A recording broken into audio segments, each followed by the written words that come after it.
I feel like you set us up from talking about the royalties of design to a discussion into the drivers of democracy in design. Marcus, you've spent 3 decades at IKEA, and in that period, it's become the world's most influential design brand, arguably, with mass market appeal. Can you talk a little bit about how you made that happen? Yeah, that's a kind of a long story, isn't it? We're turning 80 this year, actually. Give us the headlines version. I think it's actually our ability to do things together within IKEA that's changed a lot.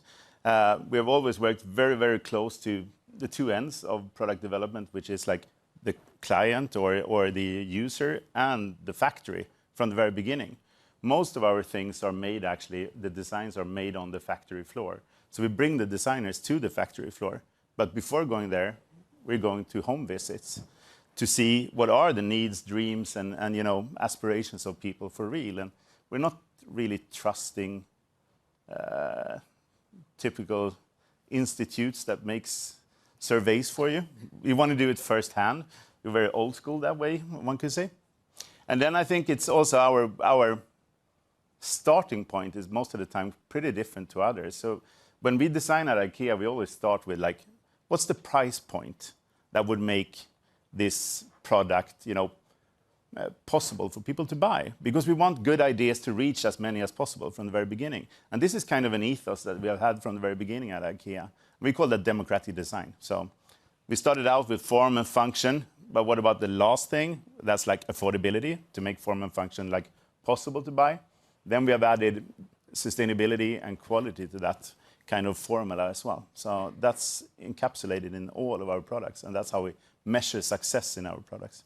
And would you say one of the biggest obstacles to the mass appeal of design is price? And is that something that you'll look at from the start of coming in with the design?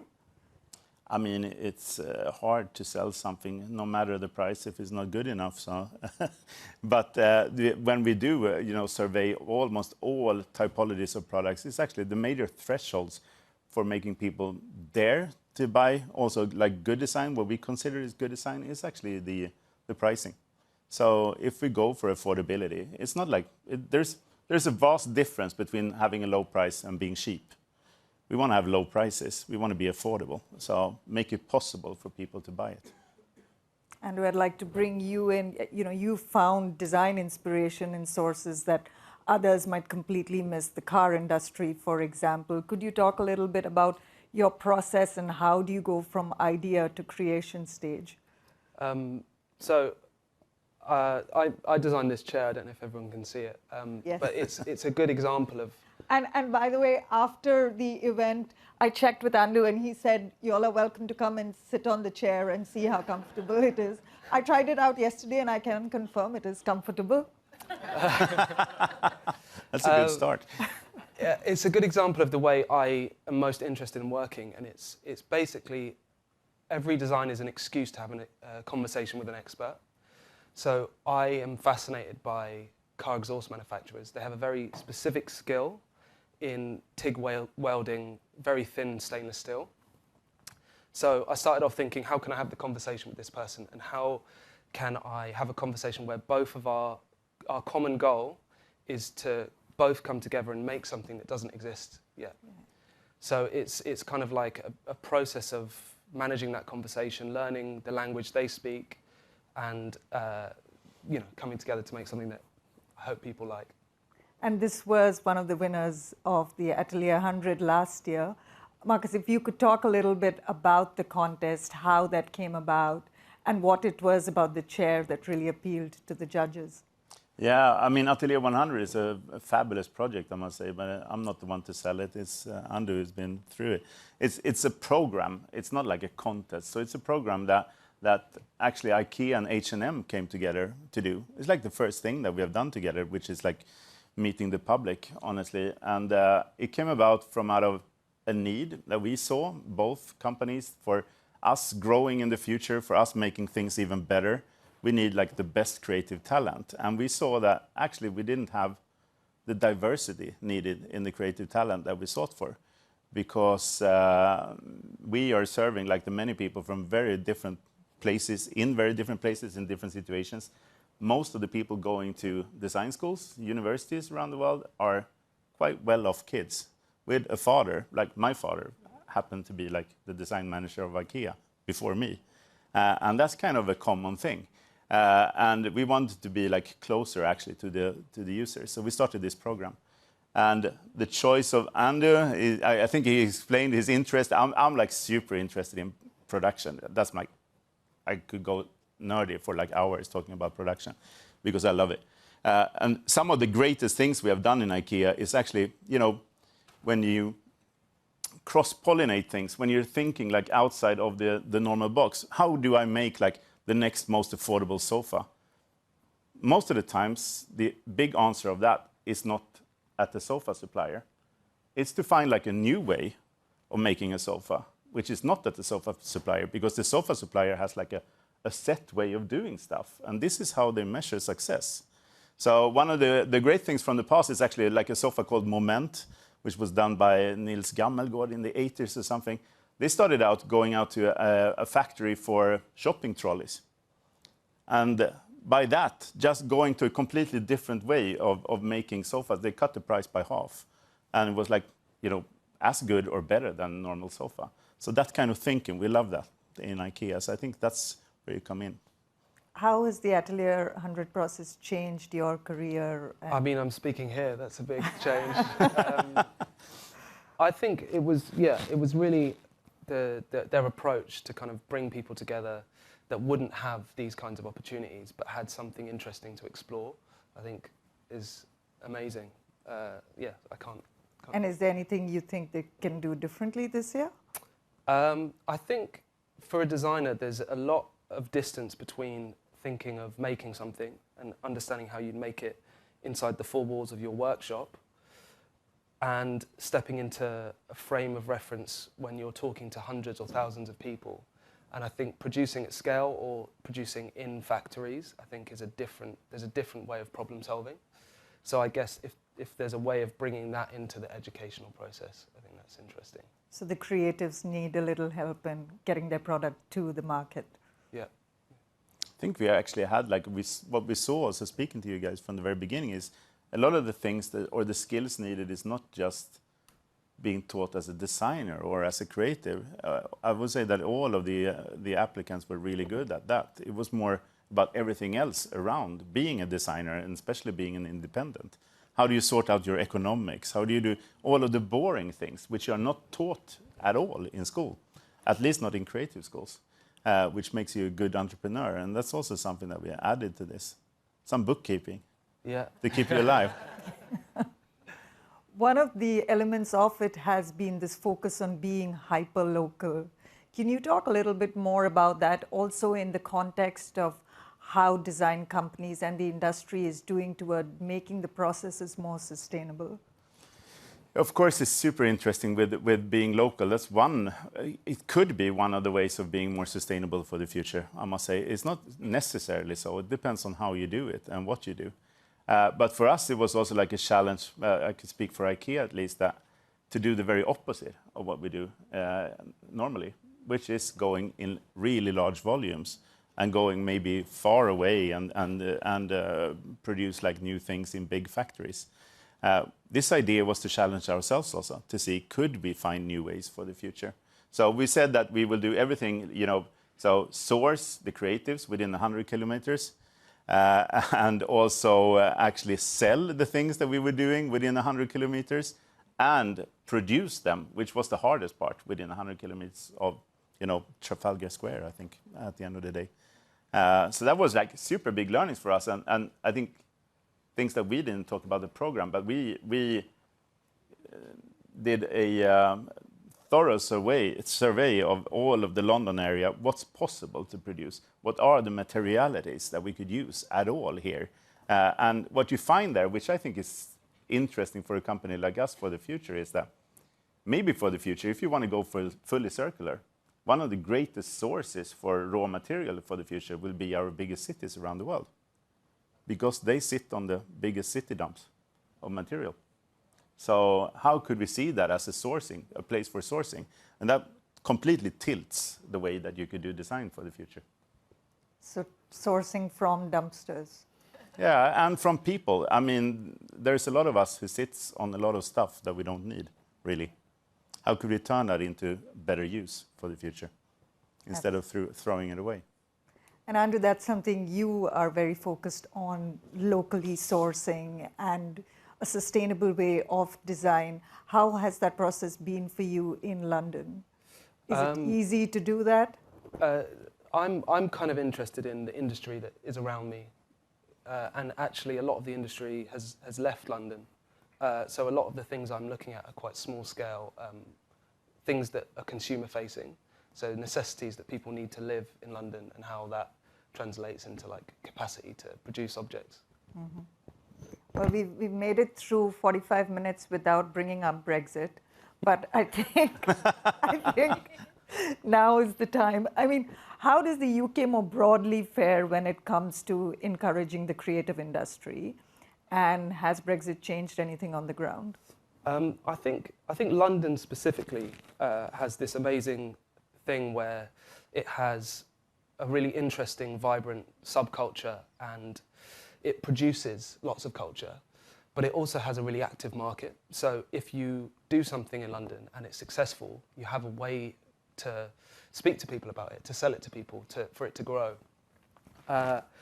And there aren't many cities in the world that have both of those things working really well. And I guess there's a chance that Brexit could affect both of those things. So it's yet to see how it will play out. But Marcus, from a company perspective, what's your view on that? I mean, we choose London for a reason, and if you look upon it historically, first of all, it's one of the most diverse cities in the world, and it's also like has been pretty resilient from the past. But when you see, like, when economy has gone down in UK in the past, creativity has gone up. There's something about limitation of resources that make people more creative. And that's also how we actually work with it, you know, how we make people creative within our company too. So we saw it as an opportunity. We think that something might happen here that could be good in the creative part. Do we have a poll question that we can get up on the screen? Yes, when choosing a product I look at, is that the polling answers?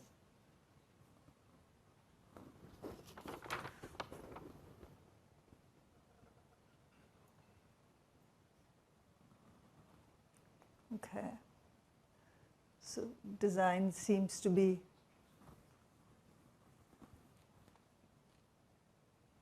a clear winner there. Or no, maybe not.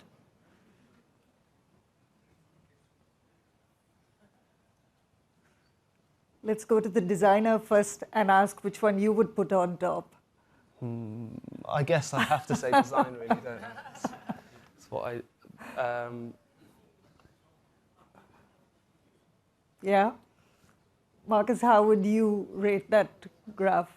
I think it depends on, I mean, we who sit here are pretty well off, I guess. So if you've asked the same question in Croydon, I think the answer would be different. So for me, most of all, I would say like environmental footprint, because that's, you know, the only way that we could keep on designing for the future. Otherwise, we would be out of jobs. So I would say that's the most important part. I guess my view is that the most sustainable design is the design we sustain, we keep. So it being something that has a personal connection or means something to you, or something that's well made and well designed, I think is a big part of it. But also, I think design is an opportunity to express your personality. So this design being this thing that you buy in a kind of specific design shop, I think it's kind of like more personal and more, you know, you can seek it out in places that you wouldn't normally see it. And that point that you made about design being very personal is a really interesting one because, you know, and just coming back to the architectural panel, for instance, I was in India last week, and you're just going about the streets and you have all of this fantastic Mughal architecture, which is very unique to India in the sense that, you know, you might see it in Istanbul as well, but it stands out. And I'm curious, when like when you go inside people's homes, within cultures, do you see them preferring certain designs depending on the markets they're in? Of course, there's a big difference on how people, if you just look upon how you use IKEA furniture, it's very different from market to market. And the styles as such, but our way of looking upon it is more like trying to adapt, first of all, like sizing that needs to be adapted for different markets. Things are smaller in Japan for obvious reasons and bigger in US because they have like bigger spaces and so forth.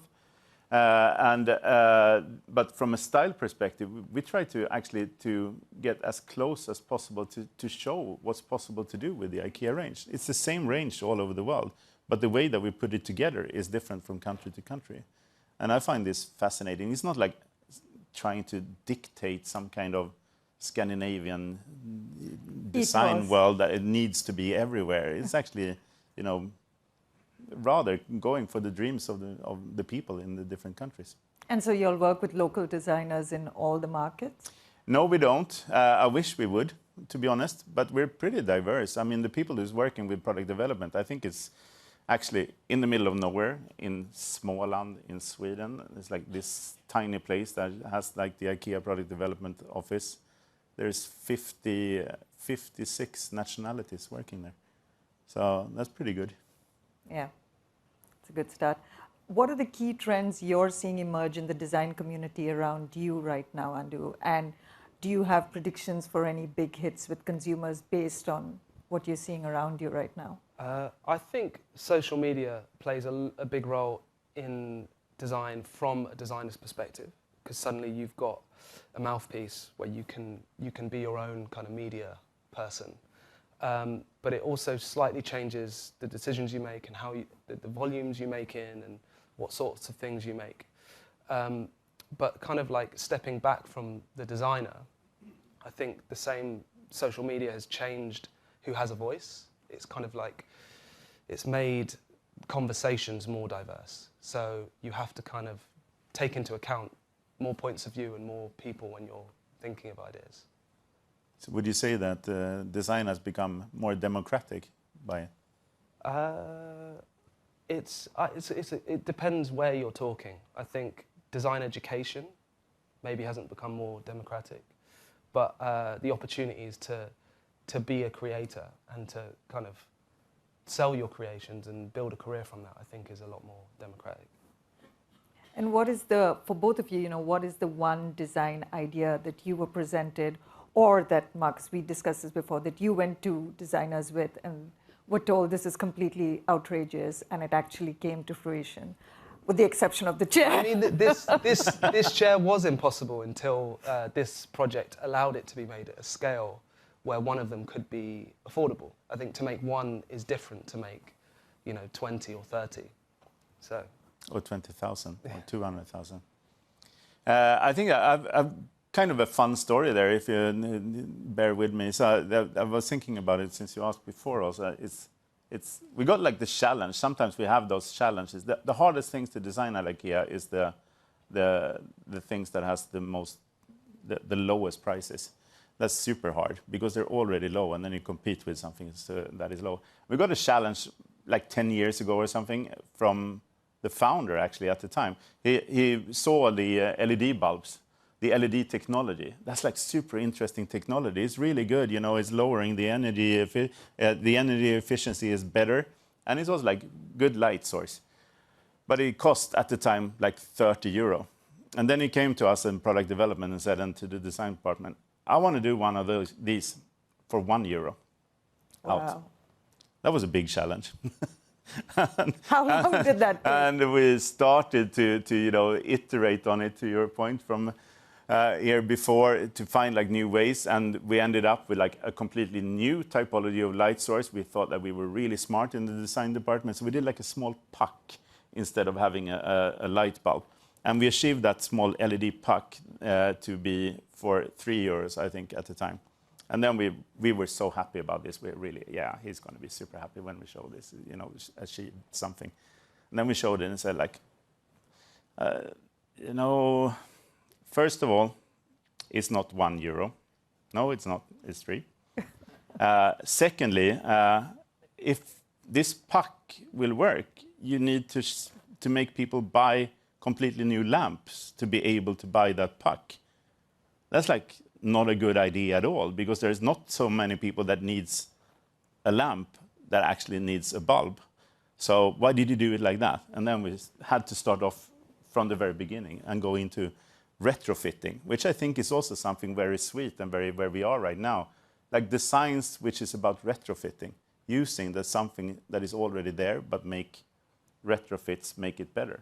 So then we did a bulb. After like 3 years, we achieved this in a very non-typical IKEA solutions, because it was not about negotiating or getting the things like at a lower price. It was actually choosing fewer components, but better, made it to the price point that we could actually sell it for €1.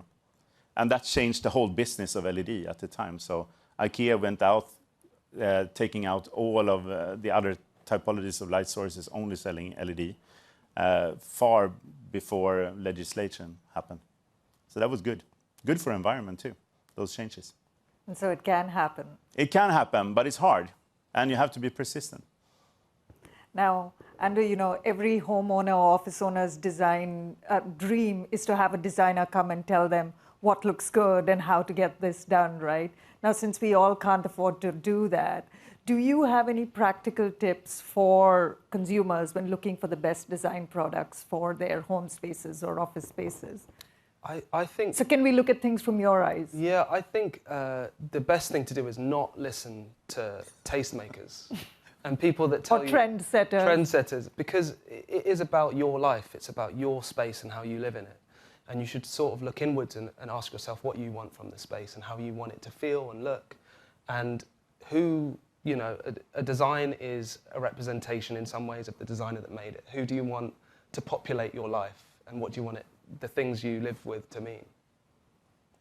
That would be my... And Marcus, from a sustainability perspective, do you have any tips for consumers to keep in mind when they're looking at? No, I think it's actually choose things that are long-lasting. That's like Andu said before, that's really good. But not just long-lasting maybe from out of materialities, but also for your eyes. Something that you could, you know, live with for a long time. This is something you learn when you work like boring people like me that's worked in the same trade for so long. You get like, your eyes get worn out, more or less, from out of looking at design. So you want something which is like non-design at all. Like, make the most boring home ever. Then I could live in it. And finally, you know, from both of you, where are the exciting new trends in design emerging? And, you know, that's whether from a particular geography perspective or a particular product perspective. What should we be on the lookout for? I think the major trends has always been it's so connected to new production technologies or new software technologies that could make things happen that was not possible before. And I think that there's still a lot to do with like generative design, you know, using tools like AutoCAD and so on to actually find completely new solutions for how to make things work that you haven't seen before. And this I think is still uncharted territory, at least in interior design. I mean, interior design is so slow. It's compared to a lot of other typologies, there's not very much happening, so it's easy to surprise people. I think the technology has advanced so much that it's almost, it becomes easier to make a technically impressive object, but it's what do these things mean? So it's how do we bring stories into design, and how do we make them mean something that we want to keep around for a longer period of time? So there is no counter to IKEA just yet? There's no counter to IKEA? Yeah, I guess there is a lot of them, so we love competition. I would like to see more. But no one with that kind of reach and that kind of global heft. I mean, we're on a global scale quite big, but in a lot of countries we're super small. I mean, what do we have in the US? 1.5% of the market share. there's a lot of job to do there, and I think that we're not like looking upon us as a company. We are trying to, fulfill our vision instead, and making it possible for people to live a better life. So through the things that we sell. So that's a never-ending story, I must say. Lastly, just to confirm, so this is not assembled at home, or is it? Okay. For those who are looking at audio. And also one of the things, the criticism to Andu also is not at all flat packable. But he will learn. Thank you all so much. Thank you, Marcus. Thank you, Andu. Thank you very much. Thank you.